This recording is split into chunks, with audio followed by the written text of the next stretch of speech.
When we enter the room, there are lots of people sitting cross-legged on bedraggled, grubby cushions on the floor. The first thing I notice is that none of them have bought any booze. I gulp nervously at my beer, wishing I'd bought another two as backup. There aren't many cushions left for Seb and I. Instinctively, I know I'd feel safer standing in the doorway, but he has other plans. Do you want to sort of go in the middle there and I'll sort of hover near the front? I noticed that Rose Keller is also sort of hovering near the front. Seb doesn't wait for a response, though, so I wind my way awkwardly through the massive angular limbs and politically correct tote bags, eventually finding a spot between two middle-aged women, one of whom I recognise. Joanna Silversmith. She was one of my tutors at Glasgow. My heart gives a little leap of relief. A familiar face, oh joy. Here I am, my budding mind once honed by her and others of her kind. I tap her shoulder and smile. Hello, do you mind if I squeeze in? She looks me up and down nastily. Squeeze? You're a rake, darling, but morbidly obese I ain't. Her companion, a blue-haired, slacked-mouthed creature, lets out a Halloween cackle. I sink down onto a cushion, feeling the heat radiating from my cheeks. Two tiny pinpricks tickle my eyes, the threat of tears. But there's a flurry of activity from the front of the room and they don't come. Rose Keller sways up to the microphone, her salmon pink dress floating around her as though her bottom half has been submerged in a tank of crystalline water. I glance over at Seb, who's staring at her with the glacial expression of one recently filleted by Christina Hendricks. A Christina Hendricks who's just read a Cosmo article about the importance of perineum work. Hi, everyone, says Rose too loudly in her best take my picture by the pool because I'm the next big thing voice. So, yeah.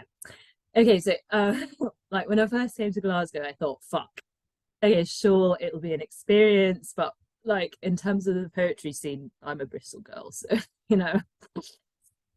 She trails off coquettishly. A ripple of knowing, indulgent laughter spreads across the room.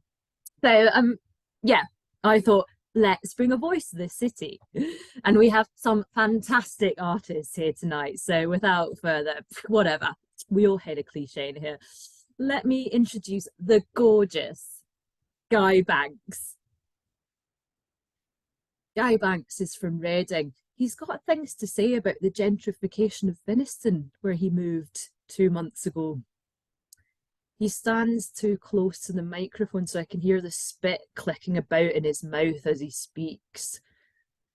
Being not a poet myself, I'm conscious that I'm somewhat ill-equipped to criticise Guy Banks from Reading. Instinctively, though, I do feel that poetry should flow. It should have a natural pace that complements its meaning so that it permeates the listener, seeps in, nourishes, lingers. But Guy has adopted that really unfortunate trend of delivering his lines with a monotonous, contrived rhythm that does nothing for me whatsoever. The hairs on the back of my neck remain unruffled, my heart still, my soul unmoved. It's a trend. It's a trend growing more popular by the second. You know, there are teens with posters of Kay Tempest on their ceilings. Nationwide are using spoken word performers to narrate their cutting edge ad campaigns about the grafters toiling to keep our economy afloat. On paper, of course, it's all good. You know, liberal messages communicated in new imaginative ways. Great, I'm down for that in theory. But in practice, though, usually I find it irritating and insincere and downright fucking boring. I look around me at Guy's wide-eyed audience and wonder whether what he's saying actually means something to them. Whether I'm the one in the minority here, I'm the robot, you know, or whether they just know that to be part of this scene or motion, whatever the fuck it is, they've simply had to learn to look as though it resonates. Next, Yvonne Harper from Leeds shouts very loudly for 20 minutes about tampons. It's over for my beer. The happy, warm nostalgia I felt down at the bar has long since drained from my bones, and I feel scared now. I'm scared that when I finally get home, the thought of these people will make me sharpen my kitchen knife and plunge it into the soft part of my cuticles until the blood seeps over my hands and up my arms. Rose Keller is last to read. She swishes up to the stage, fully aware that she's commanding a room full of people to whom she is the ultimate prize. This time, when she speaks, it's in a softer, ethereal, very bare voice. She knows what she's doing. I find myself glancing around at the men's crotches for signs of movement. Rose's poem is an aggrieved account of being catcalled in the street. Why the fuck do men think they have the right to indulge in this behaviour? It's 2018. We're not sirloins, etc., etc. Again, in principle, of course, I agree. But I can't help but suspect that Rose has fabricated this incident in her mind, not as a way of positively countering the lascivious and intimidating behaviour of men, but in fact, as a way of telling her audience one thing and one thing alone. I'm a beautiful woman, and men want me. Rose knows she can't just say that outright. So instead, she's created a story vilifying a fictitious man and dressed it up as being an ethical and socially cleansing piece of work. I mean, this girl is clearly a straight up fucking narcissist. It's really obvious. And yet she's turned a roomful of her generation into an oxytocin factory. She finishes. There's a short silence followed by rapturous applause and stricken, I'm so sorry that happened to you faces. Breathless and flushed, Rose speaks once more. We've got 5 more minutes, so let's open up the floor.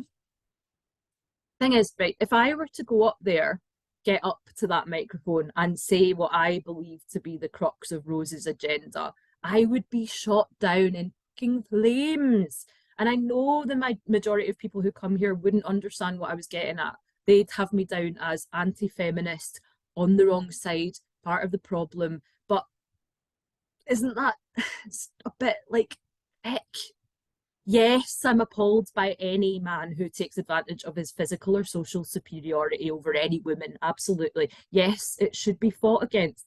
And yet, I've also noticed this burgeoning trend of women themselves taking advantage of their own perceived inferiority and using it against men in a multitude of, manipulative and very dangerous ways. And I think that's what Rose just did. And that's what inspired the creative petit mot of so many of Glasgow's bright young things. And that scares the shit out of me. Joanna Silversmith practically vaults over the huddled cushion dwellers so she can bellow on about Virginia Woolf's vagina until the venue owners come in and effectively tell everyone to get the fuck out. I smile at them gratefully. Seb finds me in the throng as we're leaving. Fantastic, wasn't it? Yes, yes, lovely, I murmur, fishing about in my pocket for my cigarettes. We push outside where everyone is lighting up and wanking each other off, figuratively and literally, probably. I offer Seb a cigarette and he takes one absent-mindedly, his eyes darting and bright. A flash of hatred seizes me now. The strength of it takes me by surprise. Why did you move here? To Glasgow, I mean, I ask him. The swift, piscine eyes meet mine, but he stopped seeing me, I can tell. My parents are a bit Tory, I thought it'd piss them off. I dig my nails into my palms. I look up and down the cobbled alley outside the pub, this dark place in the city that I love. Someone has overheard Seb's last comment and guffaws towards us. Me too, mate. And I did lit to top it off. They're like, humanities degree. Sort of like, what are you going to do with that? Teach. Seb laughs.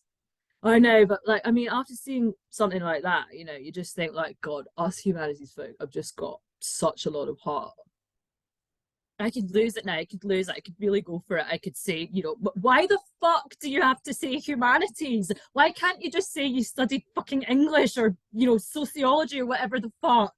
Don't you realize how much of a fucking knob you sound?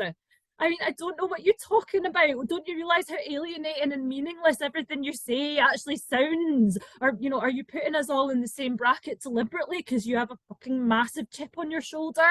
Because you know that our chances of making any fucking money whatsoever are considerably slimmer than they are for people who chose, say accountancy or I don't know, fucking orthodontics. Is that what you want to feel?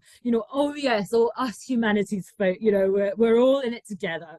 Maybe we won't get a job out of it, but we're still way more enlightened than everyone else and more unique in every way. Rebelling from our a bit Tory parents. Yeah, well, apples, trees don't fall far from. I hate to tell you, mate, but that shit is in your blood whether you like it or not. And therein lies the rub. Needless to say, I don't go there, I don't say any of that. I see Seb clock Rose in her swishing gown and take my cue and slip off into the night. When I get home, instead of slitting my wrists, it's a close call. I put on Local Hero. I didn't know this, but Mark Knopfler did the soundtrack. There's one called The Cayley and the Northern Lights, which is played over a montage of a Cayley and the Northern Lights. A young Dennis Lawson swings his wife around a windswept Aberdeenshire hall.